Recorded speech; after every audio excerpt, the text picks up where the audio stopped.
There's no place to escape to. This is the last podcast. On the left. From your grave. That's when the cannibalism started. What was that?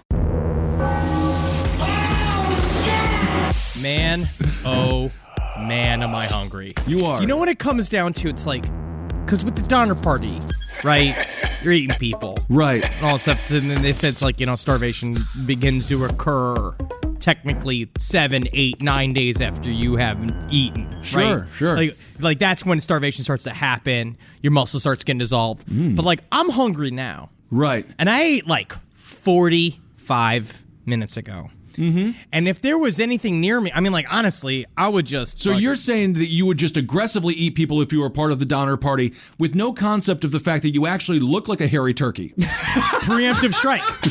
Get them before they get me. Look at you like they will just see you stuffed with an apple in your mouth. Just be like, hey guys, what are you guys looking at? What? I'm here just building a fire. Why are you guys all just staring hypnotically at my rump? All right, this is the last podcast. On the left, I am Ben O'Kissel with Marcus Parrish. Did you say Ben O'Kissel? Ben O'Kissel, I've changed. I've become Irish. I converted last night. I had just the right amount of Jameson, and I'm officially Irish. All right, and of course we have Henry Zabrowski. This story is still haunting me. I feel like there's a lot of people who are talking about this episode. I mean, like, we do serial killers, aliens, and ghosts, and obviously we'd like to cover many things on the show, and I think that when we dip into history, people sometimes forget. Like, when you look back at it again, like, upon reading In Different Stars Above, it's just nothing but screaming. It seems like it, yeah. It is the most brutal story we've come across, besides the cement-bound girl. Do you remember that Japanese story with the girl that was tortured by all the bullets? I remember that. Yeah, like the Japanese cheerleader murder or something like that. I mean, cement girls. Yeah, cement girls. Unit 731 also, I guess that reminded me, you saying Japanese reminded me of that as well. That was also a pretty horrific history. Yes, it was. History episode. But what we're about to cover now this is among the most harrowing tales in American history. And there are quite a few harrowing tales in American history. This is gonna get nasty, folks, so we are on to it. It's the Donner Party, Part 2, the bloody conclusion. Well, actually, not so bloody because their bodies were completely frozen. By the time they got to the bodies, they were completely stiff. Let me rephrase it. Also the frozen bloody conclusion. Very good. Thank you. But Alfred Packer was another famous cannibal, which we kind of were talking about, like, kind of cannibalism in the frontier times. It was actually, not that it was common, no, but it happened quite a bit. It happened twice. That's twice too many. I'm going to say quite undocumented. A bit. How many times did it happen? 5 to 6. Right? Honestly, though, that's a lot of times. It's too many times. No matter if it's one time, it's too many times. Okay, let's do this. But Alfred Packer we were going to go to, Harold Schechter wrote a whole book about Alfred Packer, but it's very difficult to kind of pin down the details of what exactly went down because there was just, all we have is Alfred Packer's story. But that's a really good thing to look into if you want to look into, like, how fast it could take one dude to kill 5 other guys to eat them and then live off them for 2.5 months in the middle of the fucking snowstorm. All right. So when we last left the Donner Party, they had failed to traverse what came to be known as Donner Pass on their way through the Sierra Nevadas to their planned destination of California. Ooh. On the day of November 3rd, 1846, the advance team had been met by a snowstorm on the mountain above Truckee Lake.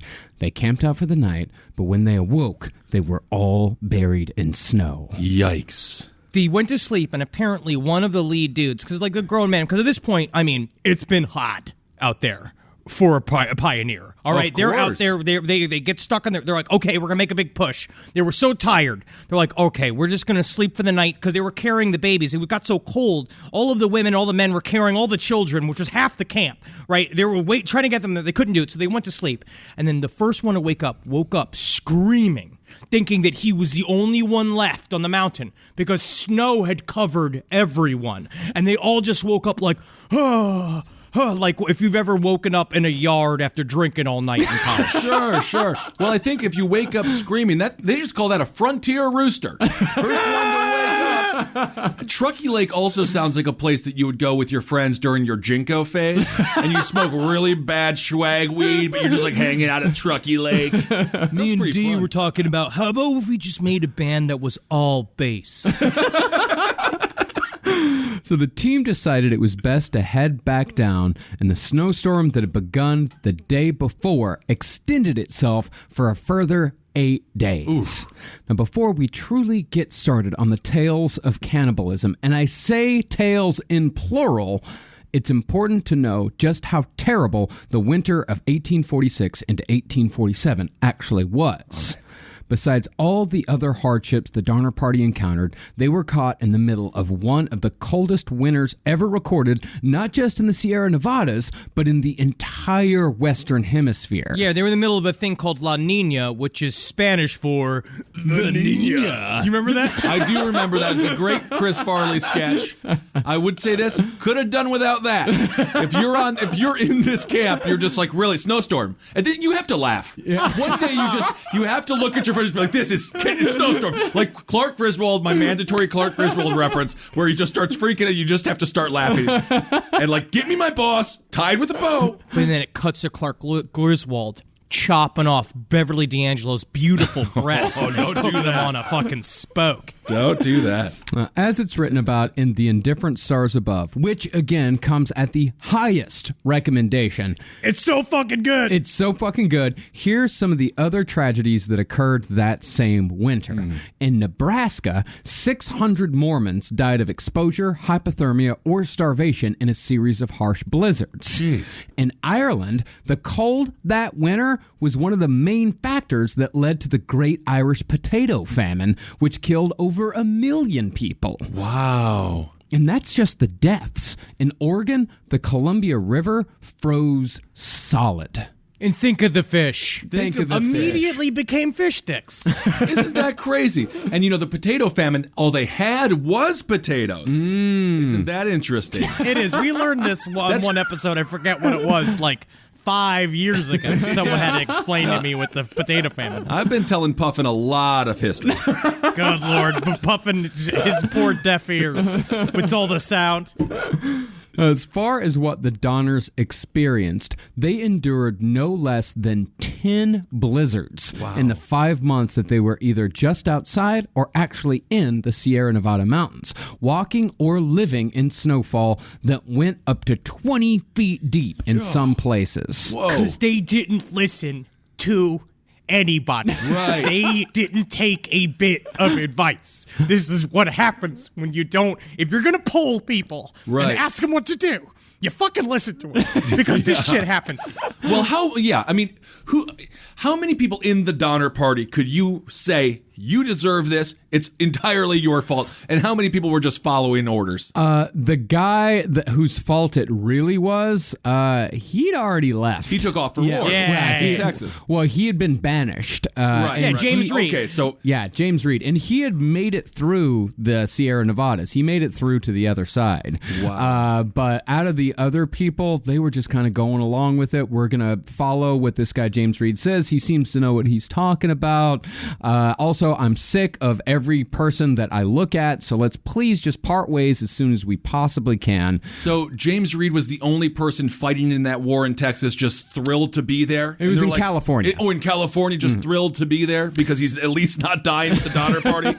Well, he was doing his duty, and when you further read into it, you find out that he went to war because he had to do it in exchange for land in California. He had to sign, basically, he had to volunteer for the war and then also got land as like payment afterwards. And so he went, just kind of figured at this point, they'll be fine. Yeah. Because they figured I was fine. They're like, they will have gotten through at this point. But then they were fucked. Yeah. And he also figured I'm gonna need, when my family does get through, I'm gonna need to secure a future for them. I'm gonna need to secure land and all that type of stuff. Right, his family is still there. Yeah, his entire family is still on the other side of the lake. Okay.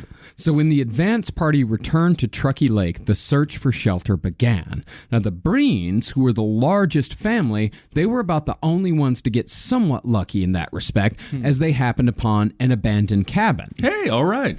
Others were able to build their own cabins, like the Foster, Eddy, and Pike families, who squeezed 16 people into a structure they built into the side of a large rock near Truckee Lake, where 3/4 of the party sheltered. So what did they do? Did they would chop down the trees and all that kind of stuff? Yeah, but buddy. Wintertime? Yeah. This is it. You don't go to Amazon. There's no like clickety click You're a and the shit Wayfarer? shows up. They had to build all the shit. So the Breen family. Yes, they found a cabin, but I'm going to use a quotation marks cabin and say that was also built by somebody else that was stranded in a snowstorm, and so it was just kind of half made. They still had to remake a whole roof by first killing half their oxen and skinning them, and then putting pine boughs over the top of it to keep whatever heat gets in. Same thing with this other thing. They just built. These are hard men. These guys hard, big, erect men. Well, I don't know why you did it like that, but I will say this: Flex Seal. It's some Flex Seal. It works. I watched They the didn't YouTube have video. Flex Oh, they didn't Seal. have Flex Seal. It's a different time. Well, 3/4 of the party, they were at Truckee Lake. The other quarter of them made their camp about 5 miles away at Alder Creek. That was where the Donner Party stayed. And as if just having their name cursed for no real reason for generations to come wasn't bad enough, the Donners suffered perhaps more than any other family. Really? Yeah, dude. More than These like, guys scream themselves to death. yeah, more than like the Shits family and the Fucks family and the Crappers. No, they lived a whole always lifestyle on toilet money and fuck money. Because think about it, every time you legally say the word fuck, the fuck family gets 2 cents. Oh, really? I didn't know that. Now, things went wrong almost immediately for the Donners when one of their wagons tipped over and was damaged. In the course of repair, George Donner cut his hand, which got infected, and George would have to deal with a useless, gangrenous limb for the entirety of his time in the wilderness. Good Lord. Dude, it was like, so he cut his hand like first thing. And so first he's like, I'm good, it's good. Don't worry, guys, it's fucking good. And they're like, okay, sure, okay, Dad. And he went out to get firewood and he can't use the hand. Right. And so they're all like, no, we'll help you. He's like, I'm fine. I'm a strong man. Meanwhile, the infection's crawling up his arm and it keeps this, it's just so fucking sad. I see. So it's him, one arm covered, like holding lumber in the crook of it, Right. dragging it through while his helpless family's just staring at him. See, that's the interesting thing of masculinity. It can be not good. Yeah. And I think he's using, this is, it's like when Henry was talking about how his father didn't believe in brushing his teeth. And then I said, I haven't wiped my ass in 13 years. I'm such a man. But that's what these guys were all about. They were all men. It's like, no, your arm is falling off. Yeah, and that is why the majority of people who died in the Donner Party were men. Oh. Okay. Yeah, and George Donner, see, the Donner family, it wasn't just George Donner and his kids. It was George Donner and his kids and George Donner's brother, Jacob, and his family. But Jacob was, they said, what did they say? That he was not necessarily weak, he was frail. Okay. He was frail. He was sickly. Yeah. He was a reader. He was me on the trail. Just going in like, oh. Like these, like, so we're sleeping on these pine needles? And they're like, yes, this is the softest thing for miles. Ooh. I, like, need a memory foam topper. Just to agree with even him. try to get my mandatory 7 hours. Absolutely.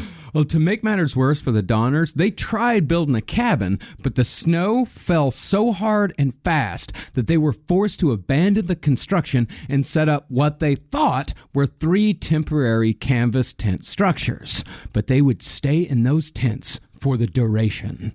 Oh, I can feel it. I used to get frostbite all the time as a kid because I was like, I don't need a jacket. And it was like 3 degrees in Wisconsin. And frostbite, I could just feel the pain that these people were having. What's with you Wisconsin people? I don't know it's what the it same is. thing with our friend Adam Wirtz. Yes, they He's wear always sandals. wearing shorts. Yes, I know. Yeah. It's a point of pride, okay? Can we have something? Well, others were no better off than the Donners. A lot of them lived in lean-tos, or in the cases of the single men, they were pretty much just exposed to the elements. Jeez. The single men got the rawest deal of all. Really? Yeah, dude, they were just left out there because they were the hired help. These are the guys they hired to help them. And so they would have to be, which I still don't really understand how the hiring structure still holds in this scenario, where they were still technically working for the Donners and helping them put up the tents and put up all the cabins and Right. shit. And then they're like, okay, thanks. Bye-bye. And then they have to go to their quote-unquote home, which was just laying in the dirt 20 yards from where the cabin was. Yeah, how are they getting paid every other Friday? How are they working Why wouldn't they just be like, no, we're going to start sleeping in the house? Well, there just wasn't enough room. And there was also some propriety because the house was filled with children. Okay. So but those are easy to kill with a rock. Not to say that all the time, but I feel like in this scenario, you'd kind of be like, well, what if I just kill you and your whole family and I have the cabin? Which is where, again, why I'm not a part of a wagon train. Yeah. Well, not only was everyone living in these terrible structures, but food was scarce from the very beginning. Since most of the oxen and cattle had been run off, killed, or just plain died, there were only a few left for the duration of the winter. And the livestock they did have were also starving, so the meat had barely any nutritional value. And even then, once they butchered everything, the meat they had was going to run out in just a few weeks. Now, to understand the desperation here, you got to understand how many children were involved in this entire scenario. Okay. Out of the 81 people left in the Donner Party, a full half of them were children. Jeez. And most of the people on the expedition were parents. So there was definitely a primal instinct at work there. Right. I tell you what, man, have you ever been on a Disney cruise, though? Or one of these like carnival cruises where they allow kids? No. And you're stuck on there with like fucking half kids and you're on the ocean for like 2 weeks? Yeah. Man, yeah. I tell you what, those kids go overboard real easy. I'm sure they Just do. them screaming and shit. We're not Florida classy, so we haven't been on a lot of Disney cruises. Sorry. And even though kids were used as a labor source much more in those days, to the point where laws had to be passed to limit the workday of kids 8 and under to less than 10 hours a day. Really? That happened about 5 years before the Donner Party. See, I mean, even though all of that was happening, parents who didn't turn their kids over to the factories, they didn't love them or want to protect them any less than parents do in modern times. Okay. I mean, I don't mean to laugh, but yes. I mean, before you cared about them because they were great workers. Right. And they could fit their hands in little gears and they needed less shoes. And you could dress them in just a wrap, like a weird little sack, and just throw them in there. And the best part is that to make more kids, you get to do your favorite thing in the world, which is fuck. Yeah, and then make your own little workforce. That's what a lot of the farmers did. That's right. And, you know, and it kind of worked both ways because some of them had so many kids because the child mortality rate was so ridiculously high. But in some cases, like just for example, like the Breens, every kid they had survived. So they had like... So they were kind of regretting it. At some point, they're like, which one of you is going to die? Yeah, they showed up with like 9 kids. Whoa. Yeah, dude. And so it's like they lived through the Donner Party catastrophe and then they die 2 weeks later getting run over by a fucking wagon. You know what I mean? How many times kids die? Horrifying. All right, this does not sound very fun. I'm just going to say that. I'm just going to say that. No. So as the resources of the camp dwindled, a man named Franklin Graves took charge and began leading escape missions. Now, the first one failed to even get through the pass, as did the one after that. And the weeks crawled by with no relief from the weather, and most of the single men had already been reduced to eating mice and strips of buffalo hide from their robes. Doesn't that sound familiar, ladies? What? What?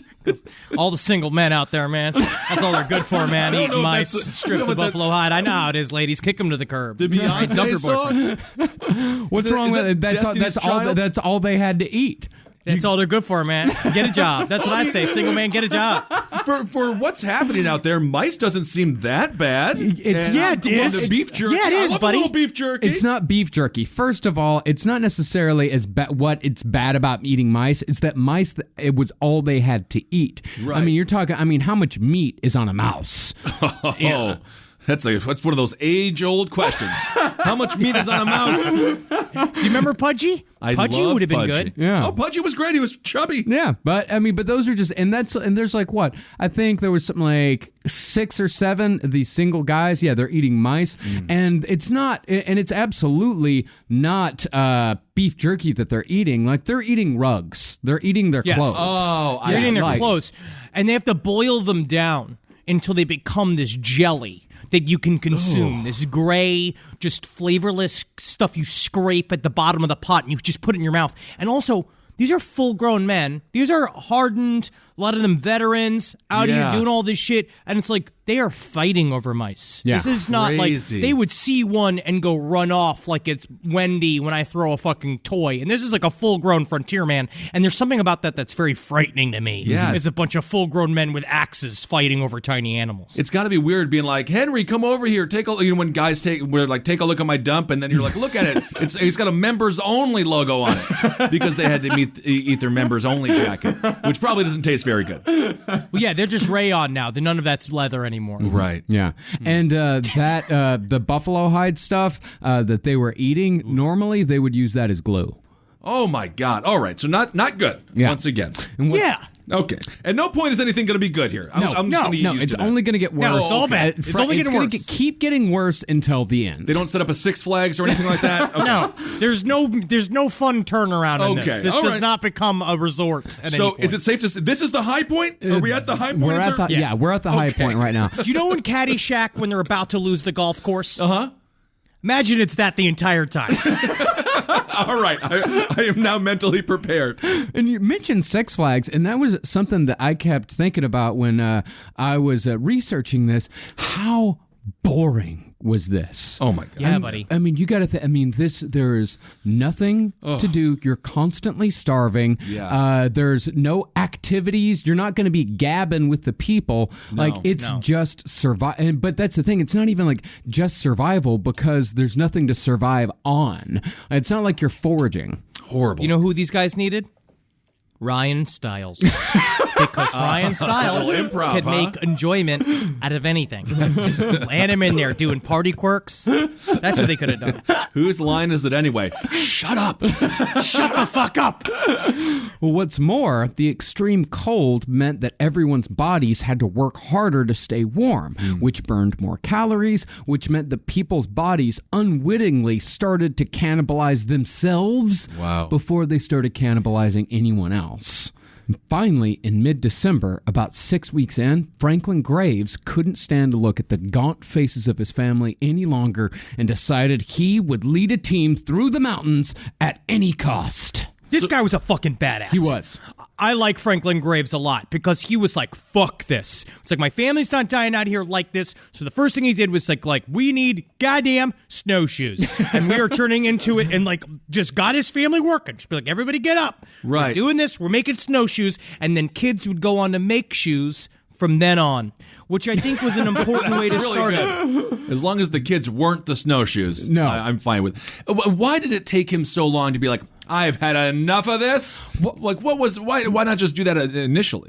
Because they couldn't figure out how to do it. Like, they couldn't figure out, like, how are we going to get through all this snow? Because it was damn near and they thought it might be impossible to done. get through this. Yeah, and well, not even they thought it might be done. They also thought, like, maybe we'll figure a way out of this. Maybe a rescue team will come. I see. But then it became apparent that nothing was going to happen. Also, it's fresh powder snow, which is very difficult to move through. So they couldn't really figure that out. And also, another weird thing in this is that technically they're supposed to follow a certain type of order in their own minds. They have, against what we talked about, it's a sense of propriety.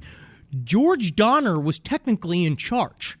And he was kind of out for the count on the other side of the camp. Like they were, I forgot, like how far away were they from 5 miles. It's a long. Yeah, they were 5 miles away. So technically they had no leader. And so they were supposed to have somebody who kind of coalesce everything, and Donner was gone, just dying in a tent. So Franklin Graves is like, fuck it, I'll be leader. Okay. We're going to do it like this. And the party that Franklin Graves led would be known to history as the Forlorn Hope.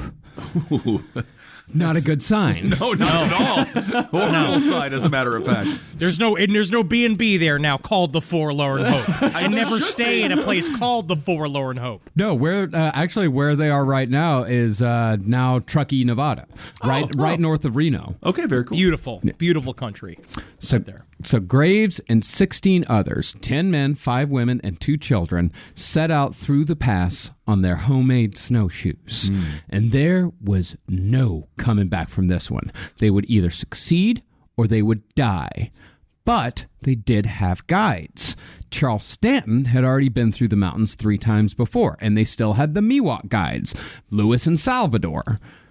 they had only a small amount of beef, no extra clothes, and no tents. But they thought this would be enough because the trip was only supposed to last 6 days. Oh, that's it. Oh, come on. That's easy, man. I do 6 days all the time. 6 days is only part of the week. Sure. Small amount of beef is also going to be the name of my comedy special. It's a small amount of beef. The Forlorn Hope ended up stranded in the mountains for a month and a half. Oh, my God. Not good. So where are we at on the fuck scale? All right, from like, I forgot to DVR wheel last night to, oh my God, there are spiders in my colostomy bag.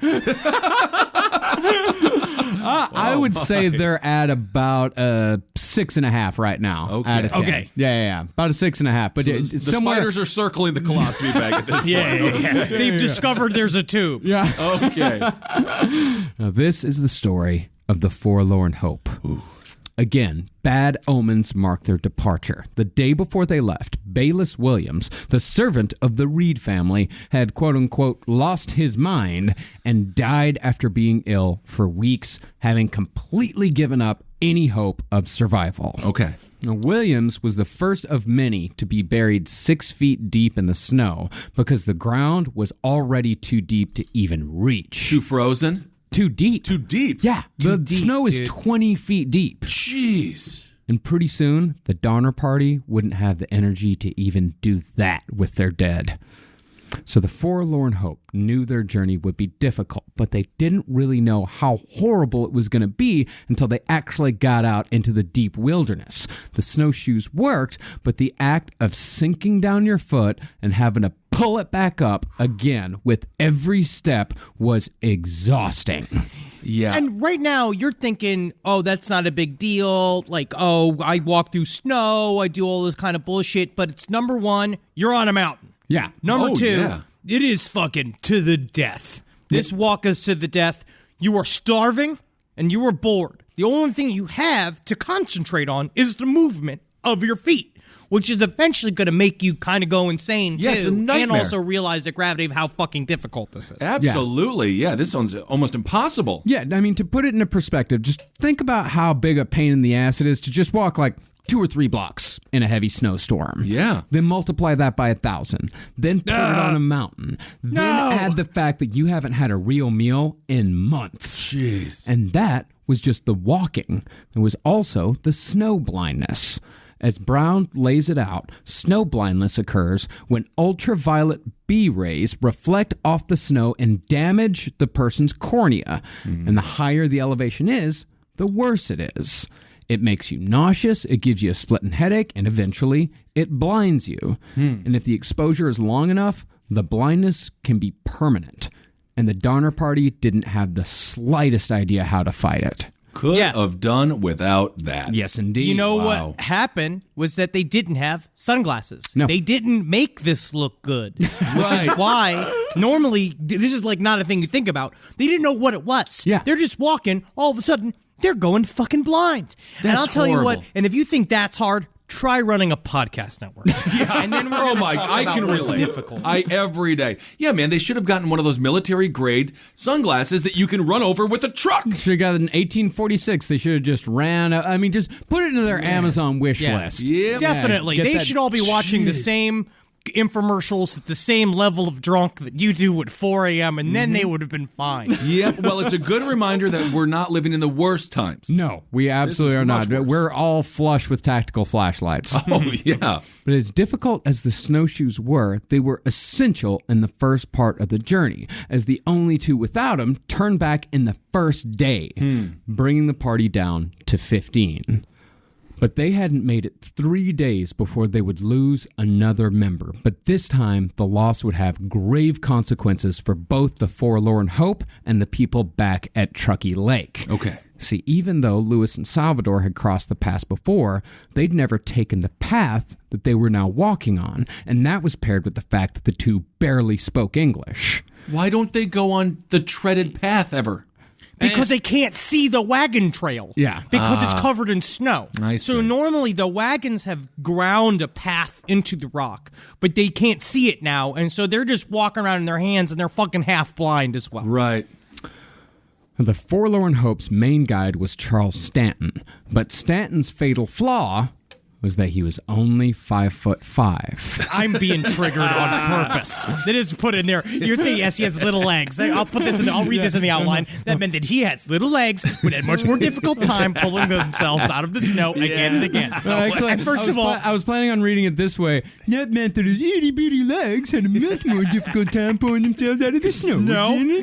Technically, according to my IMDb, I am 5'8", and if you notice when I wear my heels, No, I won't. You go back to the book. Charles Stanton was very handsome, very strong, and very brave.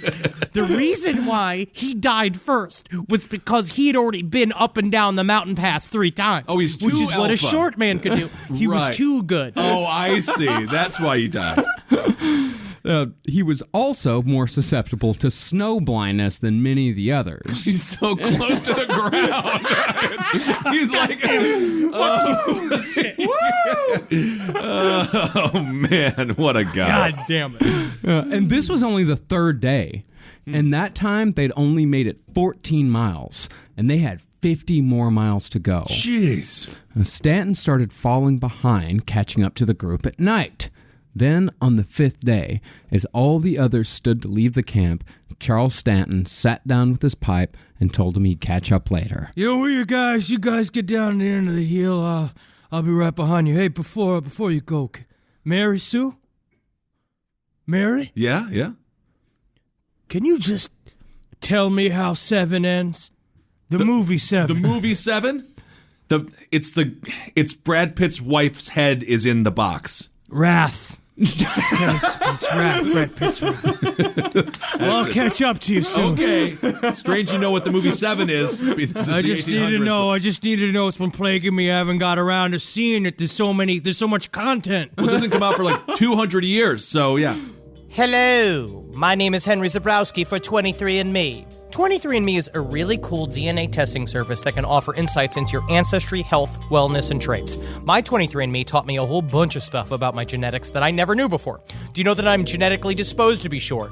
So I'm not a mistake. And also, I'm 2% Japanese. You're welcome. The 23andMe Health and Ancestry Service includes reports on how your DNA can influence your weight, sleep quality, caffeine intake, sense of taste, whether you are likely to be lactose intolerant, and more. It's easy to do. You simply spit into the tube provided in your 23andMe kit, and you mail your saliva sample back to the lab to be analyzed. And this is important, it's gotta be in the tube. It can't just be loose in an envelope. 23andMe has a bunch of interesting reports, like the sleep report, which doesn't sound interesting, but it is. The deep sleep report tells you that if you're more likely to be an especially deep sleeper, and the sleep movement report tells you how much you're likely to move during your sleep based on your DNA. Like, I'm Polish, so I'm very restless in my sleep because I'm always waiting for someone to kill me in the night. There's also the saturated fat and weight report, which tells you, based upon your genetics, how your weight might be affected by saturated fats in your diet. The report even offers tips on which foods to watch out for if you're trying to eat less saturated fat. I don't know for a fact that 23andMe does not make clones with our spit, but if they do, you're a sucker, Henry Clone. Building the ships for the breakaway civilization for the rich. Haha, the original Henry's doing great. I'm on top of the world! Order your 23andMe Health and Ancestry Service Kit at 23andme.com/left. That's the number. It's 23andme.com/left. Well, Charles Stanton never caught up. His body was found 5 months later in a hollow stump nearby. Because remember, he was small enough to fit into a hollow stump.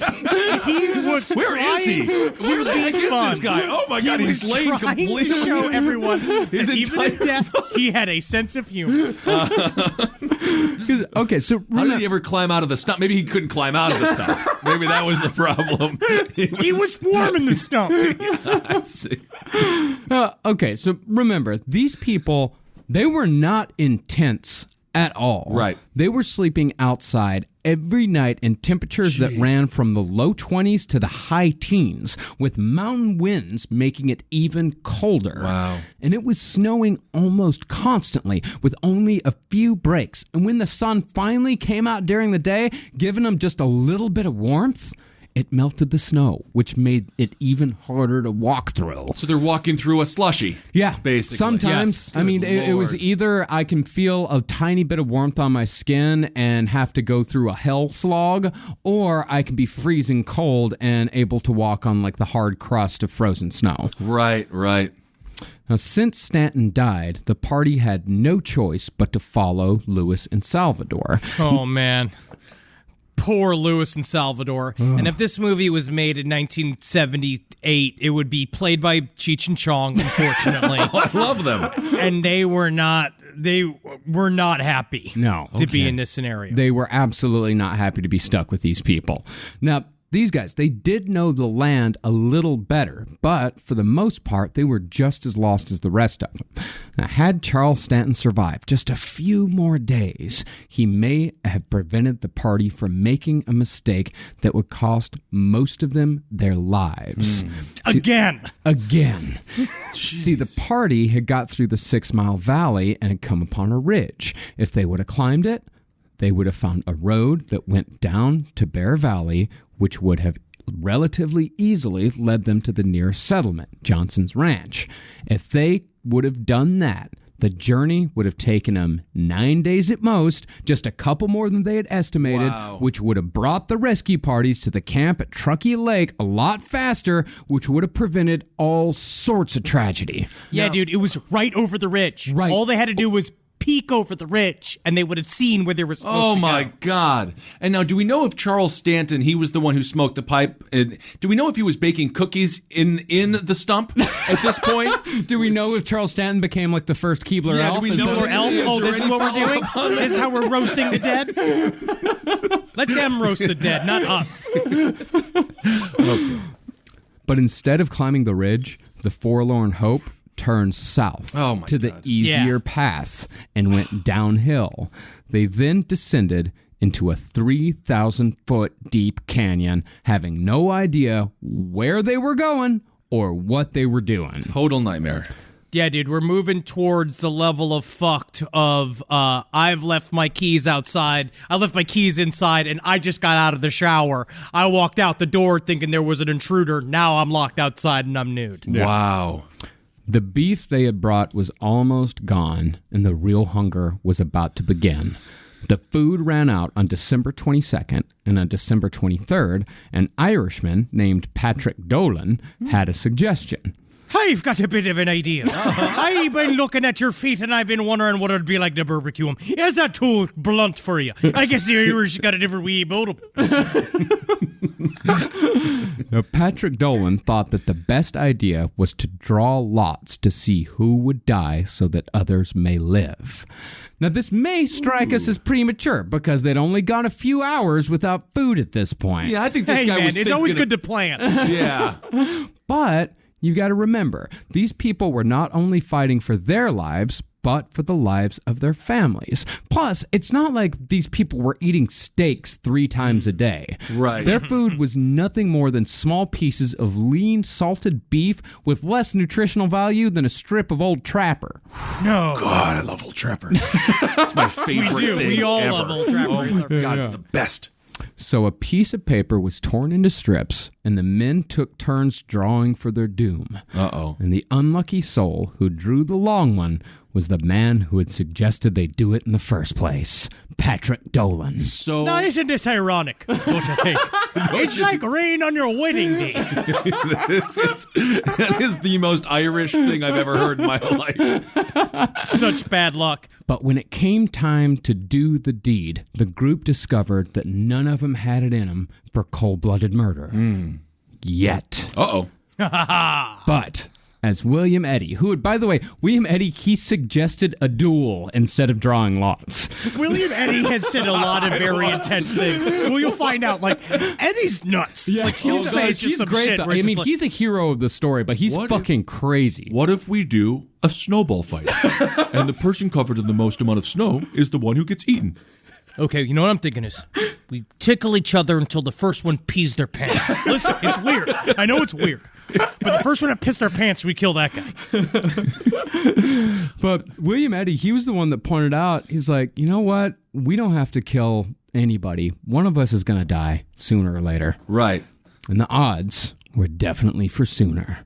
Now, first of all, they knew from Charles Stanton's description of the terrain ahead, they knew they'd made a wrong turn somewhere, but they had no idea when they'd done it or where they'd done it. Yeah, you probably don't want the 5'5" guy being like the scout. Because he can't. Hey, we can jump onto a tree higher. We're used to things being harder, so we are braver. See. Now, in addition to that, none of them had enough energy to even leave the camp they'd made the day before. The first to go was a young Mexican herdsman named Antonio, last name unknown. Okay. No one noticed he'd even died until his hand fell in the fire, and he made no attempt whatsoever to pull it back out again. Jeez, wow. Yeah. And after Antonio died, the tragedy just kept coming. In the midst of a storm, one of the men was chopping wood, but when he brought the handle back for a chop, the head flew off and was lost forever in the snow. Oh, so my now God. they had no way to chop wood. God, it's just what you don't want. It's all bad. Yes, it's crazy. Yeah, so looking for any source of heat, the settlers, I think this was actually like Franklin Graves' suggestion, because Franklin Graves had grown up in Vermont, so he actually knew a little bit about surviving in the snow. The settlers formed a tent using themselves as post, and they used what few blankets they'd brought as a roof, and they used the only source of heat they had, each other. The next person to die was the last one you'd expect to go, Franklin Graves. Ooh. He was among the hardiest men in the entire Donner Party, much less the Forlorn Hope, but he too succumbed to the cold. As he lay dying, he told his daughters, who were 2 of the 5 women in the group, that they should eat him, lest they die the same death as him. Now, another important thing to know about these people's mindset is that they thought all these guys were dying from hunger.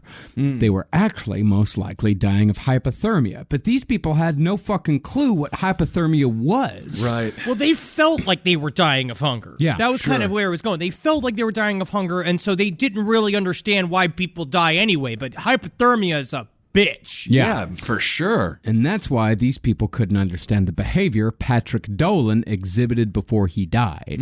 See, a lot of people who reach the later stages of hypothermia exhibit a behavior called paradoxical undressing. See, when hypothermia begins, the blood vessels constrict, so more heat is funneled to the body's core. But when the person reaches the final stage, the opposite happens. The vessels open back up, and the victim is suddenly overheated. And so they do what any of us would do when we're too warm, and they take off their clothes. Yeah, dude. Yeah. They get naked out there, man. Yeah. Interesting. And interestingly, what I find really interesting in modern times, this is why so many urban cases of fatal hypothermia are actually mistaken for sexual assaults. Oh. And paradoxical undressing is exactly what Patrick Dolan did on Christmas Day, 1846. I don't want to see a naked Irishman on any Yeah, day. you do. but He's out there going like, Christmas Day. he's just like dancing a jig out in the snow, and they're all like, what's this guy's problem? Right, and I'm sure he was not the first naked man on Christmas Day. No. Naked Irishman. Sure of that. So after stripping, Dolan tried crawling out of the makeshift tent into the snowstorm that had been raging all day. Ooh. They tried holding him back, but he made it out. And this is another sign of hypothermia. It's a syndrome called hide and die, or terminal burrowing. It's thought to be a primordial instinct to run for protection, and roughly half of all hypothermia victims do it. So the group managed to get Dolan back in the blanket circle, but by that afternoon, he was dead, and the hunger was getting worse. Their livers had begun to break down, and their bodies started producing acetone, making their breath smell like nail polish. Ooh. Then more of them started losing it. A 13-year-old boy named Lemuel Murphy managed to capture a mouse while he was trying to find dry wood, and he just popped it in his mouth and ate it alive. Oh, yeah, dude. You fucking wet nuts. And he found this mouse. He's like, because at this point, they're all kind of like, they're trying to keep their cool. Yeah. Right, Things are getting right. pretty intense. You know what I mean? They got Antonio chilling like a Bud Lime in the snow next to him. They're just trying to like, we're going to get through all of this Right. shit.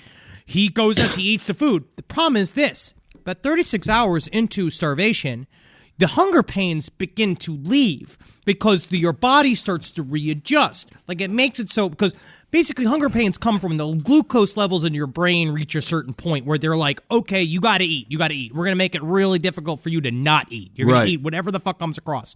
But then after a while, your body readjusts and makes it so the hunger pains go. So at this point, they're actually feeling not good, but they're feeling better than they were because the body's starting to eat their muscles and their fat, which is kind of why it's like we can live for like 3 weeks with no food. But as soon as you eat, it kicks the system back in. Yeah. So Lemuel Murphy, he eats this mouse, and then it makes him go fucking cuckoo bananas. Interesting. Well, you hear those stories with the Holocaust survivors when they were fed a bunch of food and then they would die from eating. That happened to one of the Donners. Oh, really? Yeah. Okay. Not good. So after... Can I just say it's not good? It's not Yes, good. thank you for qualifying. You're right. So after the Lemuel Murphy ate the mouse, he started attacking everyone else, biting on their arms and just yelling one thing over and over and over again. Give me my bone! Give me my bone! Just biting on her, saying, give me my bone! Give me my bone! Give me my bone! Yeah. When did he turn into a shaggy dog? He died at 2 a.m., and his body was rolled out of the circle into the snow. There were now 3 bodies laying in the Forlorn Hope's camp. And that's when the cannibalism started. Yay! He did it! He did it! That's when the cannibalism started. I said it. I said the thing. He said the line. And that's when the cannibalism started. I said the line. I did what you wanted me to do. That's from the intro of the show. I know it is. I did the thing that they Rise from wanted your me grave. to do. And that's when the cannibalism started. Cannibalism started. Yeah, I remember these. Cool. I love it. Awesome.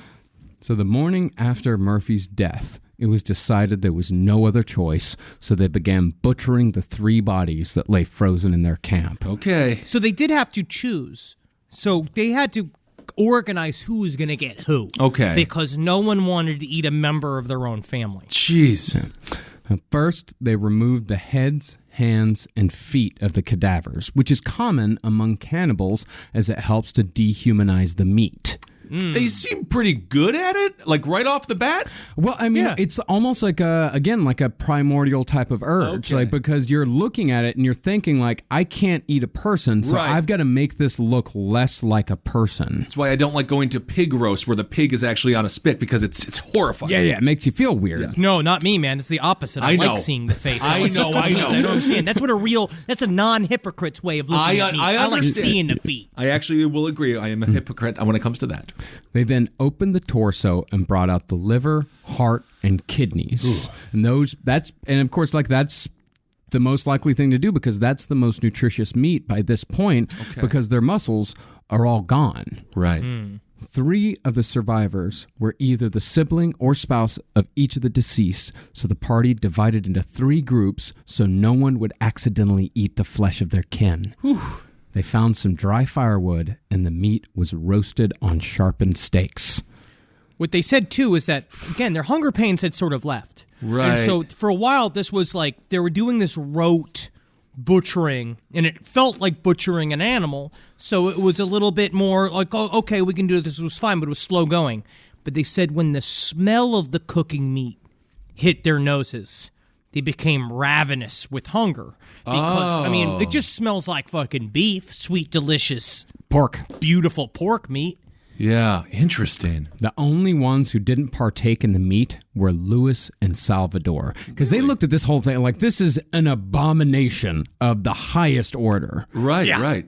So the Forlorn Hope sat in the snow and ate, all of them avoiding eye contact and weeping at what they had to do to survive. Wow. Now, it is true that they would have probably survived a couple more weeks without the human flesh before they starved to death.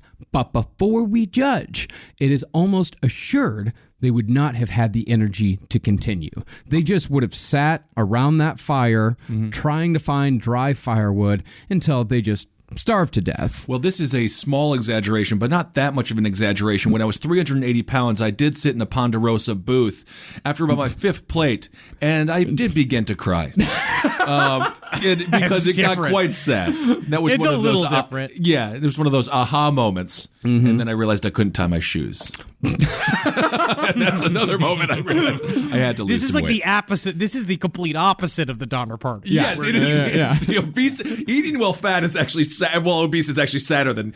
I don't know if that's true, but I've eaten some sad times.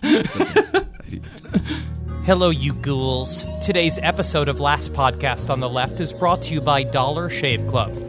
No matter what you do in the bathroom to get ready, Dollar Shave Club has everything you need to look, feel, and smell your best. Unless you like covering yourself in the dark blood of the offal of a land beast. They have amazing shower stuff, hairstyling products, toothbrushes and toothpaste, and of course, razors and shave supplies. For anything you need them for. I can't go home to Natalie until I clean up from sweating shirtless and pantless in the studio all day. DSC's Calming Amber and Lavender Body Wash keeps anyone from ever knowing I've been screaming about aliens for a solid 4 hours. That's just for my smell. You can tell I've been doing it by my face. But that's how I get ready. But you're not me. You have your own way to get ready. You might want to shave off that beard you got after being stranded in the mountains for months. Dollar Shave Club's executive razor and shave butter can help. You might want to protect your skin from the dry, cold air that you've been experiencing staring at your neighbors at night, wondering what they do after the lights go out. I recommend their Good Shake hand cream and Windmaster lip balm. The thing is, no matter what you do to get ready, DSC has everything you need. And right now, you can get ready with an amazing deal on any one of their starter sets. I recommend the Daily Essentials starter set because I love the Amber Lavender Body Cleanser. Oh my god, it's to die for. But you can't go wrong with any of them. Head over to dollarshaveclub.com/last to pick your own Dollar Shave Club starter set for just $5. After your starter set, products ship at regular price. And make sure you check out their new video too. That's dollarshaveclub.com/last, dollarshaveclub.com/LAST. So after the butchering, they got a little bit of luck. The snow stopped and the temperature dropped, meaning the snow was easier to walk on. Okay. So they cut long strips of flesh from the deceased and dried them over a fire for the further journey.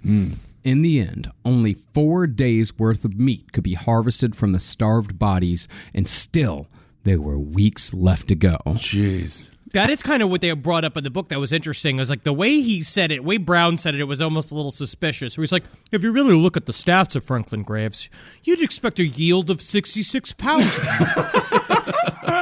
No, I remember that passage, and I remember thinking, like, I really respect this guy for doing the math. Yeah. Yes. Well, I mean, I Like, guess, he called somebody up. He asked him how much meat it would yield. I respected it. yeah. So, maybe they weren't very good at getting the meat off the bones. No, okay, think of it this way. Like, compare it to the Uruguayan rugby team that crashed in the Andes in the 70s, alive and all that.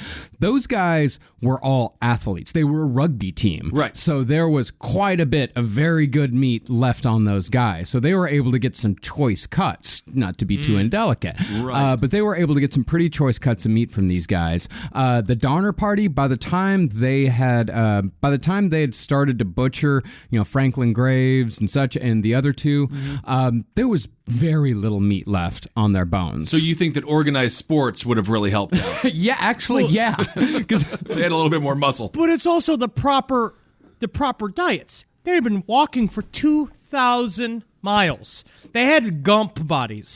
They had that, like, the long muscles of walking for a long time, and they've not been eating a lot of fat. So that without fat in the meat, you can't properly process the nutrients in the meat. Yep. Right. So it's very, very dry. Oof. Now, after the meat ran out, the only thing they had left to eat were their shoes. Jeez. So they roasted their shoes and then moved on totally barefoot. And what's more, a lot of them barely had any clothes on their back at all because the clothes had started to rot from all the wetness. And they were walking through these tree branches constantly, and the branches, because the clothes were rotted, they just ripped more and more and more. They were half naked walking through like the Sierra Nevadas in the teens. That's crazy. A few days after eating their shoes, the hunger once again became too much. That's when the first mention of outright murder came. Ooh. William Foster was the one who suggested that the group kill and eat Lewis and Salvador. Let's kill those guys. Interesting. Which is just that inner, like, plotting of people pulling each other to the side, being like, you see him over there? Look at that? All right. Imagine him in a taco. Just listen. I'm the one being crazy. I'm being crazy. But imagine him on a salad. Like, cut up in a penny and put him in a bunch of meals. These are the guides, right? That were helping them out the whole time? Well, they were. But, I mean, this is another thing about survival scenarios, is that you always go first for the ones you know the least. Right. They're strangers. Yeah, Lewis and Salvador are total strangers, so it's like, yeah, fucking let's eat those guys. We don't know we don't know those guys, so let's kill them and eat them so we can live, so our families can live. Now, we don't know if the two guides overheard everyone talking about this, or if one of the dudes who was against it, again, William Eddy, he may have told them about it. But by the next night, Lewis and Salvador gotten the fuck out of there. That makes a lot of sense. So they could have just left at any time? I am wondering why they were still there at all. I mean, sort of like, human feeling for these people. Yeah, he saw how fucked they were, and so they were helping them, and they knew how to live off the land. And they've been in these mountains before. They kind of understood a little bit of what was happening. I'm certain that it was still fucked for them. Yeah. But they understand you can live a little bit longer without eating. And they watched them all eat their families like a week in. They're like, oh shit, these guys are for serious. And I really think that the writing was on the wall. When people go off and like you see people like miming, like putting a stick in, like and roasting them over a flame. People looking through recipe books. Right. People collecting whatever it is. And like I'm certain they read the room. Yeah. Let's get the fuck out. Absolutely. Time to skip town. And they survived. Yeah. Okay. No. The answer is no to that. There was a glimmer of hope in my voice, and then now that's all gone. That's all gone. Yeah, They did not survive. Don't have any hope at all. Okay. On this. No hope. Group, Get rid of it. Ben, the group is called the Forlorn Hope. Hey, man. It's a cool name for a bar or a diner, but yeah, maybe not a great name for a group. Then there was some luck. The group had traveled below the snow line, so there was now at least the possibility of deer. So they all split off into groups. William Eddy, Marianne Graves, they finally found a deer. I can just see William Eddy with antlers on his head be like, they'll think I'm a deer. I'm going to go down on all fours. Mary, I've got a great idea. All right, we'll put the antlers on there. I'm going to go out there, I'm going to spread open my asshole, and I'm act like I'm super, super horny for deer. Right? I know how to do it. I go, give me wet, buck, give me the buck, cock. So Eddie, barely able to hold the gun, much less fire it, brought up his flintlock, and by some miracle was able to hit the deer. Wow. He and Marianne followed the trail of blood until the deer collapsed, and when they came upon the dying animal, Eddie slit its throat, and they both fell to their knees to greedily drink the blood that gushed from the wound. Ooh, This is good. This is good. It's like a rosé, but deer blood. They went full Richard Chase in this situation, huh? But I will eventually pay probably several thousands of dollars in my lifetime, like later on, to do this with the chef. You are like Gary Busey in Surviving the Game. You know, dude, we can do this. Like, we can just go back to the ranch and we can do. I've seen this done many times. Well, you're not drinking the blood. That's but, what Henry wants to do. Yeah, we can do that for you. We're not doing it. What are you even talking about? Yeah, we can do it.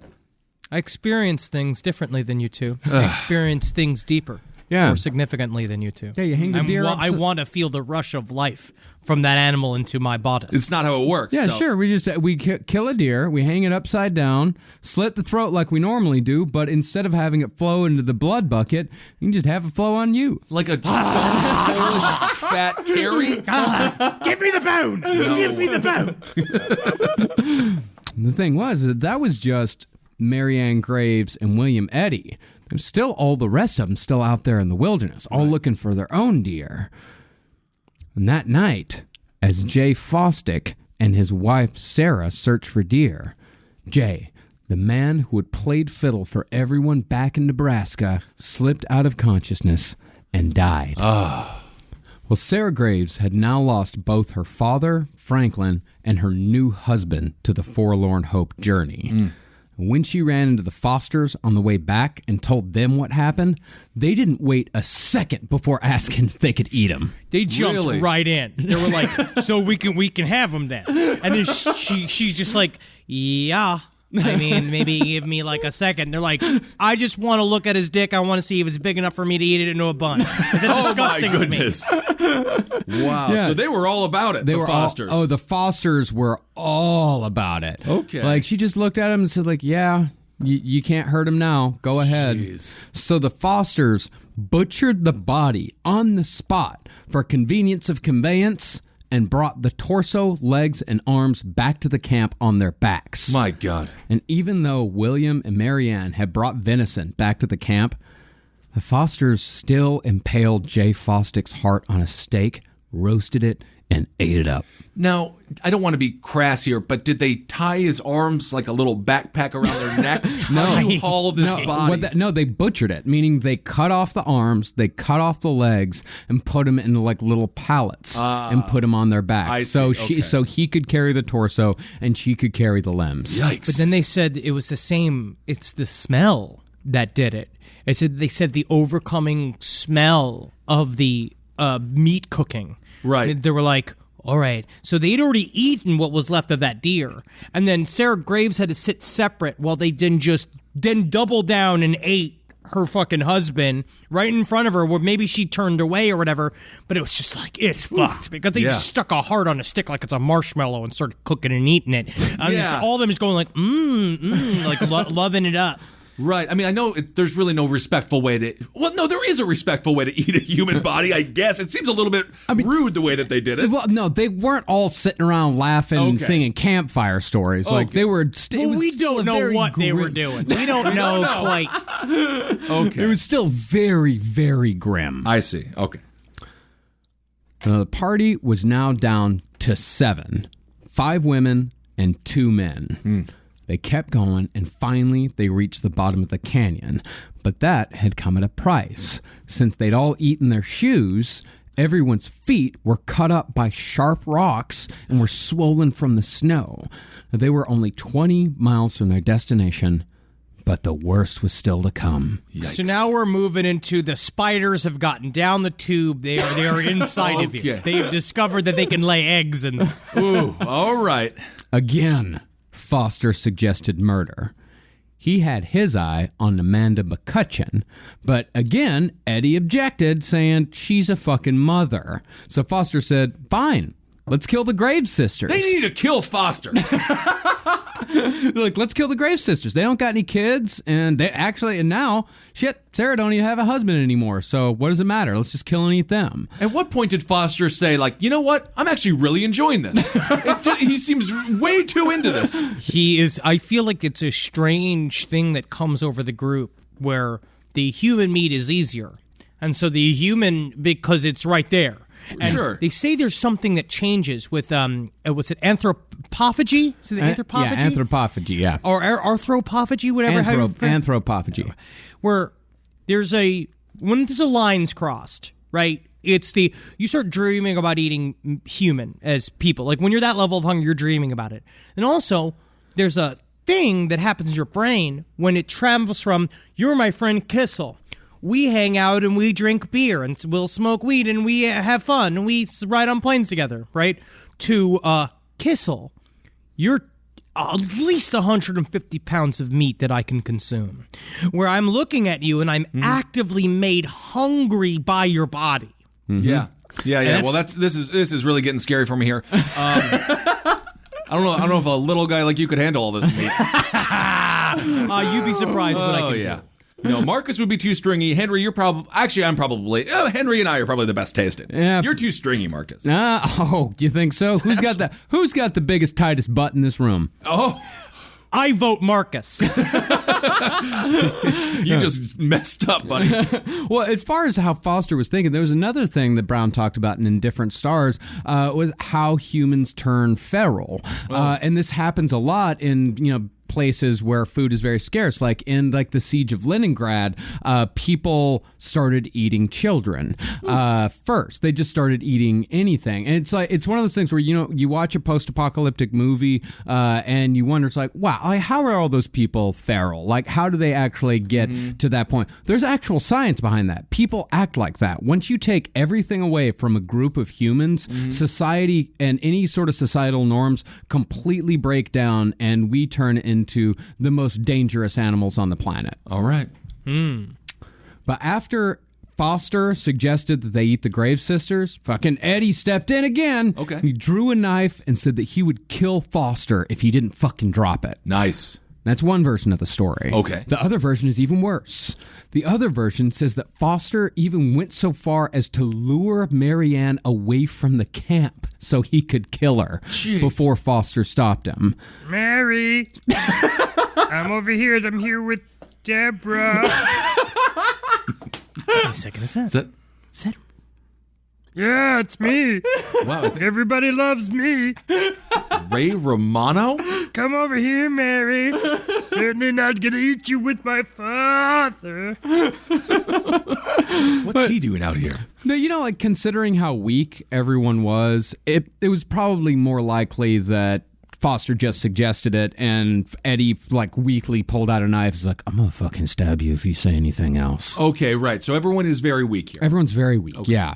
But eventually, Foster would get his murder, although the victims would not be in their immediate group.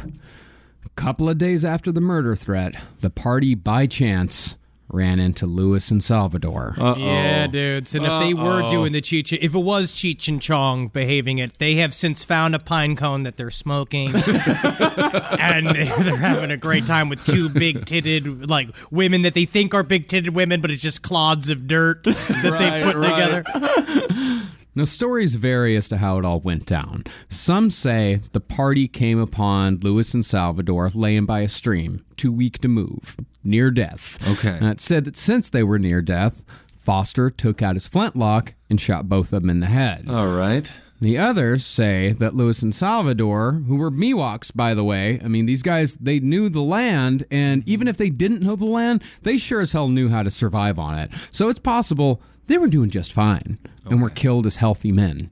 Either way, Foster murdered them, and that night, they all dined on their organs. Oh, goodness. Ironically, though, it was actually a Native American tribe who saved the Forlorn Hope. Of course. Of course it was. Yeah, It's like they show up with Alfred Packer. Yeah, they fucking killed Louis and Salvador. They immediately butchered them up, and they were cooking them and eating them immediately. And then they wandered into the camp of the Mayudu tribe with their bodies of the Miwoks, who were their like allies, in their backpacks while they're being taken care of. Yeah. Jeez. Yeah. 2 days after they killed Nate, Louis, and Salvador, they just wandered into the camp. It seems like they never really... Did they ever have to eat people? Yes. Okay, they did. Because at this point, it seems like they're always like 2 days away from food, getting a deer, or going and finding a tribe. No, they did. They needed some sustenance if they were going to survive. Because, remember, they're in the extreme cold. Their calories are getting burned very quickly. Right. And also, I mean, these people, the amount of physical energy that they're exerting, like, it's not hiking. They're climbing mountains. Right. Like, they're climbing up straight cliff faces. Jeez. They're going down. They're walking through craggy rocks. Like, this is not, it's not point A to point B. It's point A to point C to point E. Like, there is no straight line here. These people are doing horrific work. You know what I'm going to say? They could use a chocolate mint Cliff Bar, which are really, really tasty, and I don't even live an adventurous lifestyle. Yeah, Yes. and when they got to the camp, they were in such bad shape that the children freaked out and cried when they saw them. That's not good. They showed up because the way they would describe is that their way they spent their nights were just like they would sleep and you just hear like screaming from hunger. And so when they showed up, they're like, food, forget us. Wow. They were fucking desert beasts. Yeah. Like Bob from Dawn of the Dead. They seem like zombies. And they did have a hunger for human flesh. Yeah, they were like zombies. I mean, they're all gaunt. They look like walking bloody skeletons. Wow. And so the tribe brought them in, fed them a paste of acorns, and they all slept in warmth for the first time in months with the flesh of 2 Miwoks still stored in their packs. Good Lord. They probably didn't tell the tribe that they had just eaten 2 Miwoks. I would hope not. They probably didn't tell. It probably wouldn't have been a bad idea to tell them. I think so. You want to keep the human chest in your backpack close to your chest. That's a secret. But it wasn't over yet. The next day, they set off towards Johnson's Ranch. Johnson's Ranch, I mean, that's where they were going in the first place. Okay. Johnson's Ranch was the first settlement once you got out of the Sierra Nevadas. And as soon as they set out, just a fucking torrential downpour. Could have done without that. They were shoeless and bleeding, and in some cases, pretty much naked. They stopped every 100 yards or so to rest, but after 2 miles, 6 of them just couldn't go on. I mean, these people, it had been a 6-week-long, 70-mile journey through the mountains in the middle of winter, and their bodies just gave out. They have to be, I mean, they must freeze, right, with all the water? The only one to make it to the cabin at Johnson's Ranch was William Eddy. Yeah, he's got it again. Yeah, dude. They really do. You mentioned Unit 731. You mentioned Unit 731, and there was that scene where they froze the woman's arm and smashed it with a hammer. Yeah. They must have felt very similar to that woman. I'm sure they were not comfortable. Wow. So William Eddy, after being laid down in a bed, he told him that 6 others were near death down the road. And Eddy's greatest source of pain was the other salvation, because the ranchers followed William Eddy's bloody footprints back to the rest of them. Wow. Yeah, dude. He was just leaking a map. Oof. And out of the 17 that had originally set out from the Donner camp a month and a half before, 7 made it there alive. Oh. But now that people knew dozens were trapped without food over the mountains, the rescue operations began. Hey, all right. But guess what, man? This was supposed to take 6 days. This whole thing was supposed to take 6 days. They were gone for a month and a half. Good. So those motherfuckers were just sitting there and had no clue what was happening. And they also had no clue what they were going to see when they arrived at this fucking camp. Right. Because back at Truckee Lake, the horror was just beginning. Today's other sponsor for Last Podcast on the Left is the Honey Chrome browser. If you're anything like me, when you shop online, you turn into a tab hoarder. I always seem to pull up a million tabs searching for a promo code to try to get the best deal, but more often than not, all I'd get is the spinning wheel of death. Before you crash your browser again, try Honey. Honey is the free browser add-on that over 9 million people, including me, are using every day to save money when they shop online. In 2 clicks, you can add Honey to any browser for free. Then, just shop like you normally do. Honey scans and tests millions of coupons in the background and at checkout, and it'll automatically apply the best coupon. Me and over 9 million people who use Honey every day have saved millions of dollars on everything from everyday home products to hotels and airfare. Honey recently saved me a ton of time and money by getting the studio a great promo code on some new headphones. Now, there's no reason not to add Honey to your browser today. It's free, takes just 2 clicks to install, and it'll save you a ton of money. Get Honey for free at joinhoney.com/LAST. That's 2 words. Join honey.com/LAST to start saving with Honey today. That's joinhoney.com/LAST. In the time it took for the Forlorn Hope to reach Johnson's Ranch, people had begun dying back at the original camp. The single men who only had mice and strips of buffalo hide for sustenance were all dead except for one. And Jacob Donner, George Donner's brother, had also died because he'd pretty much just given up from the moment it all started. I see. Well, they said that was really sad, was that he just went and he just laid down. Like when he was, it's interesting about this story, too, is that you see what this kind of situation brings out in people. Because like Franklin Graves, it made him a fucking hero. And it made him go do what he could to save his family and change shit for everyone. But Jacob Donner, not saying that it was bad. Like, I'm not blaming him for anything. But he was already so sick that when he got there, he just died. Yeah. And they talk about this all the time. There's a decision that you make at some point. And a lot of times, in the book, they brings up a good, like, people can die on the inside first. Yeah. And then that's it. Kind of like Johnny Depp in the not well-known film, but wonderful film, Dead Man. If you get a chance to watch that. Very good movie. Very good movie. Yeah. Now, Margaret Reed, who had lost everything when her husband was banished from camp, this was James Reed's wife, she fed her children boiled ox hides, and eventually she could only feed them the discarded bones from oxen the others had eaten. Ooh. Well, essentially, it'll do a thing again that I'll do. You can boil bones down to the point where you can just bite them and eat them. Sure. Then you get the marrow, I guess. Yeah. By February, 14 of them were dead.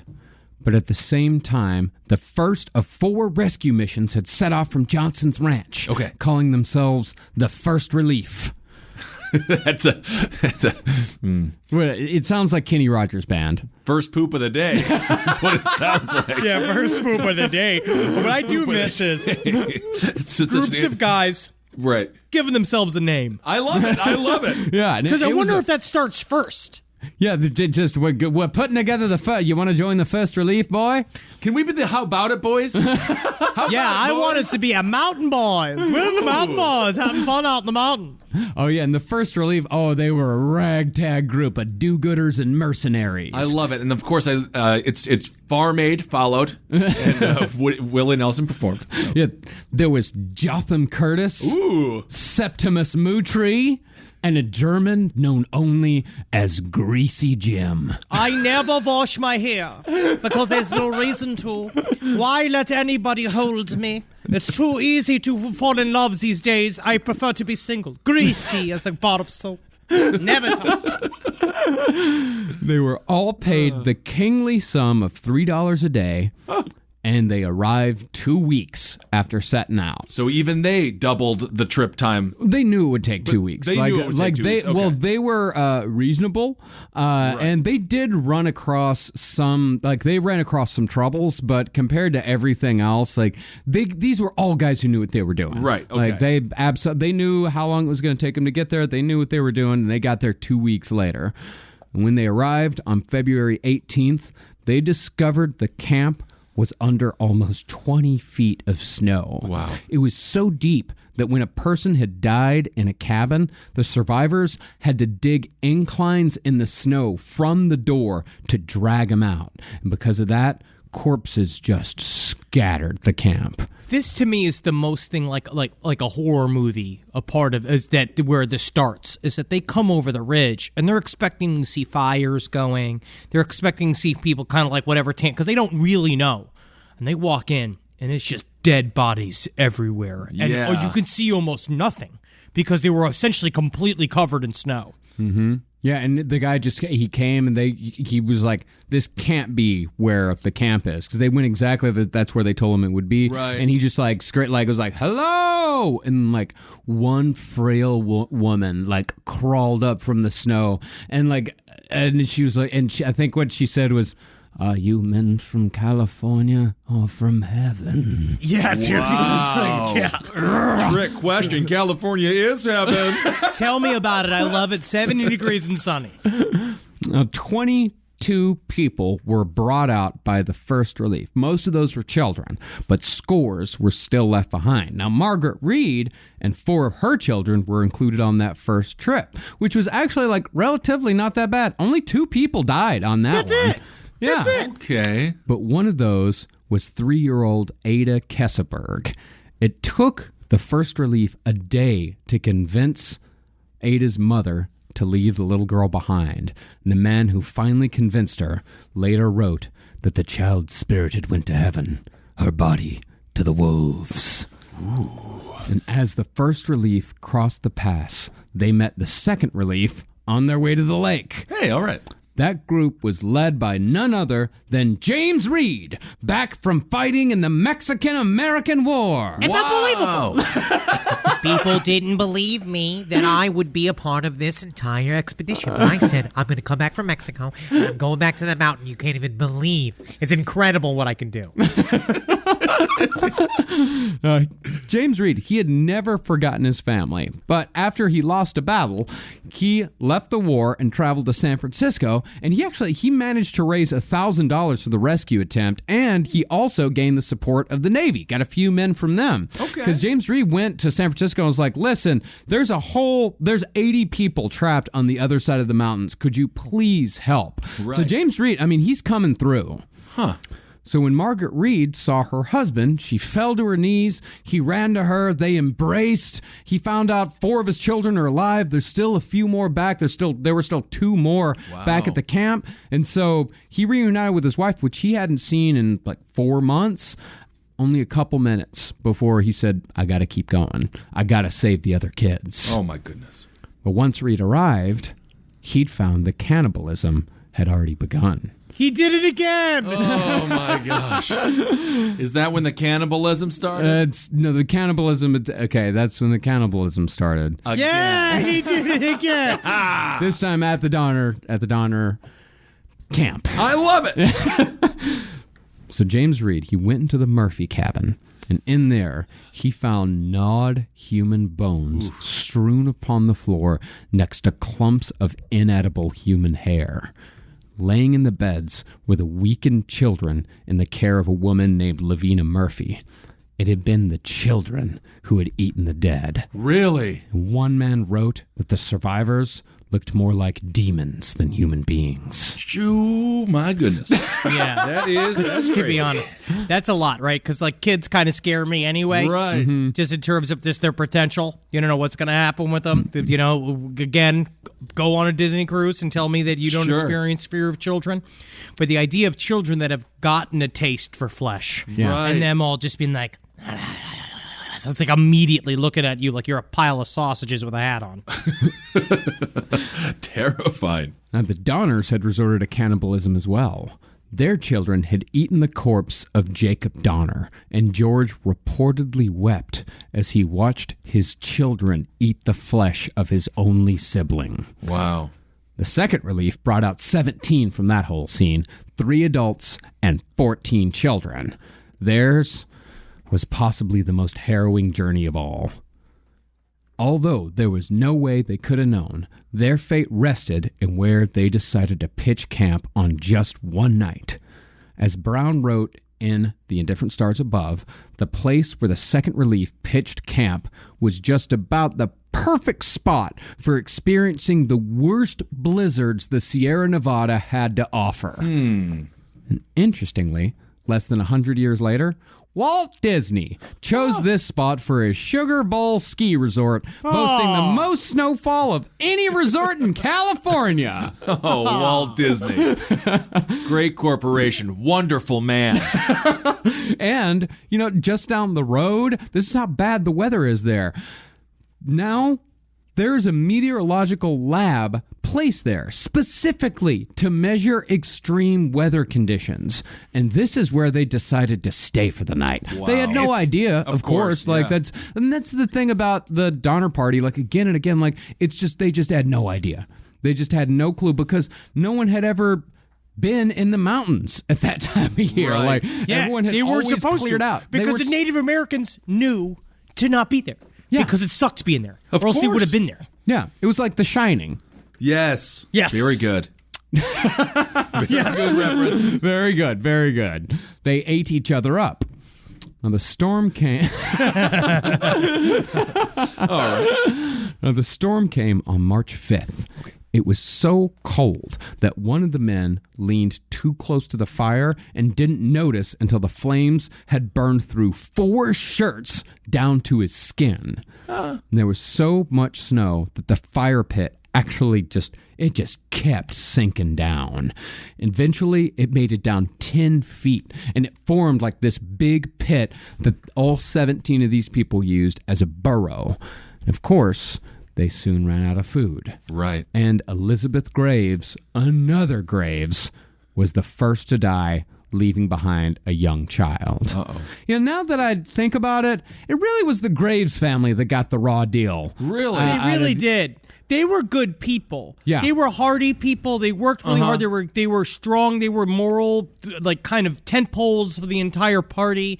And they just got fucked up. Yeah.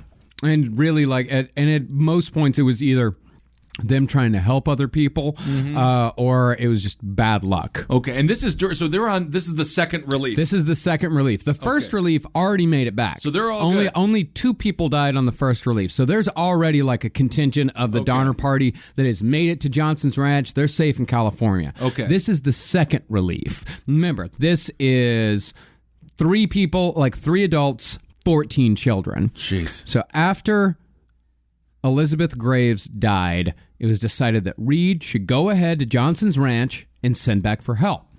1 adult was left behind at what came to be known as Starved Camp to watch over 14 children. Then, after the first night, It was 13. And it was Mary Donner, 7 years old, who first brought up cannibalism. 7 years old? Well, yeah, buddy. that's the thing. There were 2 bodies up above. And Mary Donner, she'd already eaten her uncle. And she told the others, it's not that bad. How scary is that? You look at a little girl, a sweet little girl. She's like, we can just eat the other little one. It's easy to do. All you gotta do is, and then Uncle Jacob goes in your belly. And she's like, oh, God, help us all. Wow. Kill the little girl. Yeah. Kill the little girl. Well, I mean, she'd also kind of learned it from the camp because another woman, I think it was Jacob's wife, one night they were cooking and Mary asked her, it's like, what are we eating? And she said that the woman, like with a smile on her face, is like, what do you think we ate last night? Shoemaker's arm. Oh, my God. I mean, I I guess would they kind of rather- had to make it fun for the kids. I Gotta have fun with it. I would rather have Damien from The Omen as a child. These kids are crazy. Yeah. Now, by the time the rescuers returned, the children had stripped Elizabeth Graves' bones of the majority of the flesh, eating the heart, the liver, and the breasts. They had eaten the kid who died as well. That was Isaac Donner. Nancy Graves, another Graves. Although she didn't know it at the time, she'd eaten her own mother. Jeez. Now, when another rescue party found pretty much what was a cannibal hole, many of them were leaning towards just leaving him there to die. Yeah, dude, because it's just like, let the snow just take them. Like, Yeah. this is a whole nightmare. This is a whole thing that maybe should just be swept away by time Right. and the weather. But at the same time, like, it's still families, and yes, they've become writhing demons, but they got to go to California to be actors. Right. Of course, naturally, yeah. But 3 men stepped forward saying they wouldn't have any of it. Okay. And they carried the children all the way back to Johnson's ranch. One dude, John Stark, rescued 9 children all on his own. He would carry a kid a few steps and then go back for the next one, and then carry her a few steps, and then go back for the next one, and the next one, for miles upon miles. This guy deserves a statue. For some reason, I just feel like every time he grabbed a child, it's like when you try to pet a chihuahua that's not yours. I'm trying to help you. And John Stark's family went on to carry the Knicks in the same exact way. Well, love John Starks. Meanwhile, things were getting even more grim at Truckee Lake. Louis Kesselberg, who up till this point was no more than like just a background character with an injured foot, was slowly becoming one of the story's main villains. I feel like it's got something to do with the foot.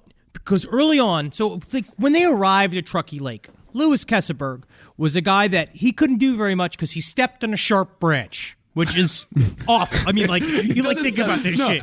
I just feel like out of all the suffering going on, though, he's like, guys, I did step on a sharp branch. Yeah, This this is a bit of an inconvenience for me. This is my right foot, which is my favorite foot. But I think there's a part of it that fed into this insanity because he was really useless early on. So I think he sat and watched and became more and more demented as the weeks went. Maybe an infection. Infections can make you a little nutty, too. Maybe. Okay. So one night, Louis Kesselberg took 1-year-old George Foster into his bed. Uh-oh. By the morning, little Foster was dead. We don't know if the kid died of natural causes or if Louis Kesselberg just smothered him. But either way, Kesselberg took the body from his bed and hung it on a peg on the wall like it was little more than a suckling pig. And soon after, George Foster's father arrived with the third relief, and when he discovered that Kesselberg had eaten his infant son, he almost killed him, but decided instead that he'd had enough of murder. You think you've had your fill of murder, Mr. Foster? Yeah, he told him if I see you in California, I'll kill you, but I ain't gonna do it here. Wow. And consequently, George Foster left Kesseberg there to be rescued by the fourth and last party, led by a quote-unquote flamboyant mountain man named William Le Gros Fallon. I love him. They call me gross, but that's only because of the way I dress. Let's go, boys. Up over that mountain. A tippity tap. I love this guy. The fourth relief left on April 13th, 11 months after the Donners and the Reeds had left Independence, Missouri. It's great. The third relief had taken the majority back, and only 4 remained. Lavina Murphy, who had watched over the cannibal cabin, Kesseberg the Ghoul, and the last 2 Donners, Tamsin and George. All right. Because George, he'd never recovered from that cut, but he had survived the entire time. And Tamsin, she had completely refused to leave him at every turn. Now, the fourth relief knew there probably wasn't much of a chance of bringing back all 4. Now, Tamsin and Kesseberg, they were healthy enough when the third relief left, but the other 2 were almost certainly dead. What the fourth relief was actually after was loot. Oh. Yeah, because there was a lot of shit. Like, these people had brought a lot of stuff. They brought gold, they brought silver, they brought fabrics. Like, we didn't talk about this, but the Graves family had their entire family fortune buried in, like, built inside of their wagon. They had, like, thousands of dollars of silver, like, stuck in their stuff. And they knew that we'll go, and essentially the deal is that you get to keep some of the shit, and you get to bring back whoever's left. The 4 of the ghoulish members that are left, the most evil and demented and sick and broken, you just have to go bring those back. And the gross was just like, this is not the creepiest thing I've brought back to my apartment. They're like, you go get him. Well, once the fourth relief got to the camp, what they found was most likely a murder scene. Although, it must be said that there's some debate as to the veracity of the flamboyant mountain man's account. Okay. He said when they arrived, there was no one to be seen, but the camp itself was strewn with mutilated arms, legs, skulls, and limbless torsos. One of the guys who had been there, I think his name was Reason Tucker, he said that he'd been there on the second relief, and there had definitely been bodies there when he'd left. But then, they'd at least been whole. It was kind of like a battlefield scene. This was closer to a slaughterhouse. That was at the lake. When they went to Alder Creek, where the Donner camp was, it got even worse. They said when they got to George Donner's tent, they didn't find George Donner. They just found his head. Oh my God. It had been split open, and the insides had been scooped out, and the brains were in a nearby kettle, simmering. And Kesseberg was the culprit. This guy. Oh, it's me again. I do it again. They called me the chef. What can you do?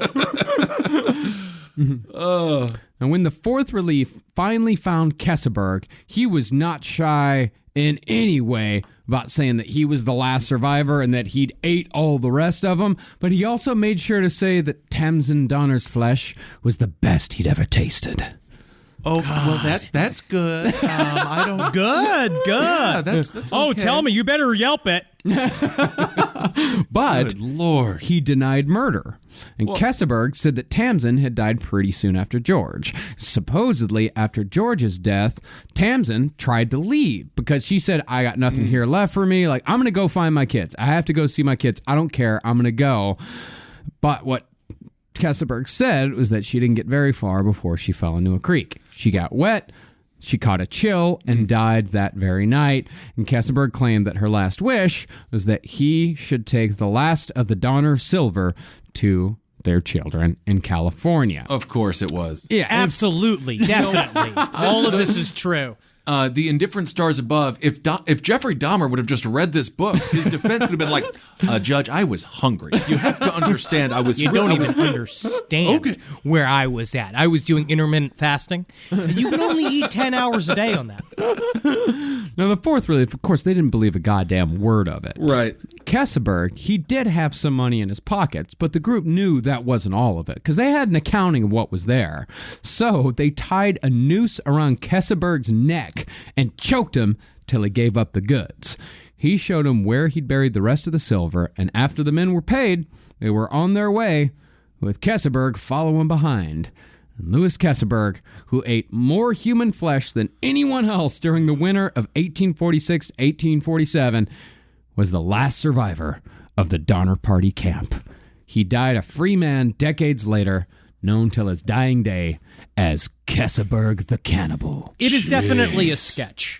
Like, to me, this is a sketch where it's like the guy that goes up, because it's closer to, because we rewatched Cannibal the musical this week. It's great. It's really funny. It really holds up. But it's the same bit where it's like the guy goes up with 6 people, and he's just all fat, coming back, being like, I don't know what happened to those guys. Some kind of accident. I'm not real sure. Yeah. Where it's like, Gesberg just kind of, he got to see the abyss. Because there's a part of me that, like, I'm not jealous in any way, shape, or form. But there's like a thing where you look at it and the idea of like... Strange that you had to put that caveat in there. Does lead me to believe you are slightly jealous, because I wasn't thinking you would be, but then you did say you're not, so... It's something about being able to just give a little gander into the abyss of pure insanity and see what it's like to kind of get into it, kind of rub your hands all over it and really get it up to your fucking eyebrows, get in your hair. It's not a Ren Fair. It's not a... This isn't a Comic-Con. I'm just saying, it must be interesting to be able to go all the way to those depths and then just like be in California, and now you're just a guy going to the store, and now you're just living this life, and you're doing your day to day, but you fucking ate a child 6 months ago. What do you mean my Ralph's card isn't valid? I can't. What do you mean? That's so crazy. So did they interview? Because I would love to hear what this guy had to say. He denied it all. He said, "No, I didn't do it." He's like, preposterous to think that I would ever do anything like that. He's like burping up a nipple or something. Out of the original party of the Donners and the Reeds, all 5 of George Donner's children survived. Oh. Jacob Donner's family would not be so lucky. Out of all of them, Jacob Donner, his wife, all the kids, only 3 out of the 9 survived. The Reeds, however, despite losing everything when James was banished, didn't lose a single one. That's incredible. Thanks to the resourcefulness of their mother. Winners win. Yeah. And the Breens, they didn't lose any either. Although I would say they owed their greatest share of gratitude to John Stark. Okay. In fact, that's what the mother said. She says, I have no one to thank but God, Stark, and the Virgin Mary. Oh, look at that. And 2 of them did nothing. Technically, 2 of them fucked up everything else. If that's what you fucking believe in. They sent the snow. They did all the bullshit. No, as far as the rest of them went, the rest of the Donner Party survivors, a lot of them, they lived full lives. They were quite successful. Horrible PTSD. Oh, I'm sure. Naturally. Yeah, like, was it Nancy Graves? If you even mentioned the Donner Party, she would immediately think about eating her own mother, and she would burst into tears. Another of the Graves sisters, she couldn't cry anymore after she got rescued. Wow. She said, what was the quote? I think it was something like, if I could forget what had happened, I might be able to cry again. But since I cannot, I cannot. There was another one, like there was one other woman that one of the Reeds said that she couldn't have Christmas dinner without thinking about the Christmas that they had on Donner Lake. Right. Because after the Donners were rescued, it was no longer Truckee Lake. It was now Donner Lake. Wow. It was Donner Lake. And it was interesting on Christmas Day is they did talk about how, like, because they saved some stuff. Yeah. And they had these, like, little celebrations inside of the tents where they saved some beans or they saved a little bit of meat. They managed to kill a grizzly bear at one point and it divided it up, which was very, very... That was an intense fucking battle. Yeah. Like, there's so much here for a movie that is yet to really be, like, expressed. It's like just the Revenant style of going out and killing a grizzly bear essentially with their fucking hands. Right. And then dividing the meat up. It was very intense. Very fun. Very intense. And that's why we keep saying, like, go read The Indifferent Stars Above, because our 2-episode coverage on this, we are skimming the fucking surface on what this story actually is. I mean, this story, there's so many stories, like the grizzly bear story, right. Where, like, like one dude shot like single-handedly took down an 800-pound grizzly. And there are tons of stories like that. Stories of heroism, stories of cowardice.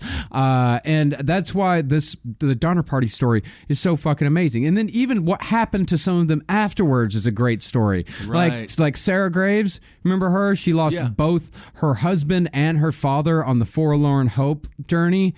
Her life just kept getting worse. It could get worse. Well, not worse. Worse. Yeah. Well, I mean, her second husband, he got lynched as a mule thief. Can't do it. What is going on? Yeah, got lynched as a mule thief. And Stealing mules? I mean, how the hell...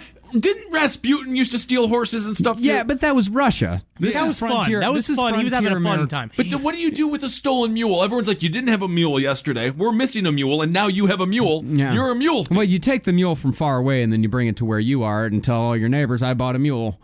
Yeah. But now, hey, you go and you put a hat on it and a little jacket, and you say, "My son takes offense at what you're saying about his appearance." Oh, man. In the Old West, you steal anyone's means of conveyance, and you're fucking dead. Oh, sure. Like, no, I you understand. are 100% dead. Cattle rustlers, too. Oh. And Marianne Graves, fucking Sarah Graves' sister, she married one of her rescuers, but he was murdered in 1848. And she actually sat there and cooked meals for her husband's murderer. Why? So he wouldn't starve while he was waiting to be hung. Because that's what actual quote-unquote Christian morals are supposed to be, which is that you care for people. Why was he killed? Do we know? I can't remember why why he was murdered, but yeah, it was murder. Okay. It was straight up murder. But others totally leaned into this. Like a lot of them gave accounts to the press, and Eliza Donner, she published a memoir, but she also denied all accounts of cannibalism, which we know very much to be true. Right. And even Kesselberg the cannibal, he was rumored to have opened a restaurant in Sacramento. Although the claim, I must say, the claim is highly dubious. Really? But if only, man. Unfortunately, I would go. I would definitely go just to check it out. Of course we'd all go. Yeah. And so the saga of the Donner Party comes to a close. And if there's any lesson to be learned from taking a shortcut you've never seen, touted by a man you've never met, it's this. Do you want it done fast, or do you want it done right? Thanks, Dad. Thanks, Dad. I kind of want it done fast. You know, it's not bad if it's slightly wrong. This was like way wrong, and it was longer. So that's But that's the thing. They tried doing it fast, and because they tried doing it fast, they fucked up. You got to take your time. You got to put in the work, and then eventually it's gonna pay off. I feel like you would really like basketball when Jerry West was the star. Nice Fundamentals. and slow, but it's fun and fundamentals. I love the way that white people teach basketball. Honestly, guys, this story is so fucked. It's so like you get to the end of it and you're just like, I am hungry. I'm also, when I was watching it, No, actually, I'm not going to say that. I'm not going to say that at all. Neither one of us, at no point did, when I was researching it, did I think, like, I was like, ooh, cheeseburger time. You were like when Donald Trump goes overseas to meet with a dictator, and he's like, I could go for a parade. We could kill some drug dealers. Every time we research, you guys do all the research on this, you just come away and be like, I get it. I could do that. Because I jump into their heads. You know what it is that I will say that's a part of this kind of story too, is that I definitely was reading it outside. I was like, I took a break from working in the office over here and I went to go read the book outside, and it transports you to that place. I mean, it's very scary, especially in the very end when you were talking about being in the snow hovels and they're stuck down there and you have no other way out. Those are the types of, like, when I have reoccurring nightmares, my nightmares are that I'm stuck on the side of a mountain and I can't get down. Man, I would love to see you get arrested, like, on live PD, reading the book. Just being like, don't take my book! No! It's my book! Sir, you're loitering. You're loitering, sir. Wow, awesome. Well, that is totally crazy. That's insane, right? I'm surprised. I didn't realize how many people actually survived. Yeah, half of them. Yeah. Which is really impressive considering they didn't have shoes in the middle of the frickin' winter in the mountains. I mean, it was just the amount of suffering that these people went through cannot be understated. I understand. Again, I wore a very light jacket. I walked all the way to Hollywood Video, and it was 7 degrees, and it was very cold. I will say there is a part of this that is, it's kind of uplifting in a way. There is. We can survive a lot. Yeah. Humans are actually not that frail. Like, we can pull through and do shit. You just have to want something. You have to want to survive. You have to have something to live for. And they all had that. The frontier people were filled with dreams. Yeah, no, absolutely. It doesn't happen today. No. In today's America, no one survives this. We're not capable. Yeah, even the preppers, I think, would probably. It's like, no, the preppers. The preppers is like, oh, you're gonna survive without your tactical bath? Try. Yes, exactly. The preppers they love freeze-dried foods. Mm-hmm. They're eating like kings in there. I've seen extreme preppers. All right, well, let's wrap it up here. Thanks so much for giving to our Patreon. Henrietta had a great interview this week with Caitlin Doty. She is she runs a what's the name of her the name of her book is Smoke Gets in Your Eyes, and basically she runs a mortuary, and we talk a lot about death and mortuary science, and it's quite fascinating. I hear that book is fucking great. Yeah, she was awesome. It's really great. It's a very good, it's a fun read, and you learn a lot about funerals. Yes, and of course you can find all of us on social media and things like that. What do we have? Do we want to announce anything? Do we have anything to announce? Not quite. We're coming to DC. Go check out. We're coming to DC in November for the Death Becomes Us festival. Google for that. Or use Bing. That's what I'm using now. I'm off of Google. I'm using Bing. You still have a Gmail don't use address. fucking Bing. Oh well. And we're going to be announcing a big tour here coming up soon. We're going to be returning. We're going to be returning to a place we've been before. Bigger tour. Bigger tour. Everything might be bigger. I am very excited for this. I'm excited to hit the road. Yes. I miss my boys. Follow us on Twitter or whatever the fuck it is you want. I guess at LP on the left for all that shish. All right, everyone, hail yourselves. Hail Satan. Elgin. Hail me. Magustalations, don't eat a child's brain. Try not. Don't do it. The map is not the territory. Remember that always.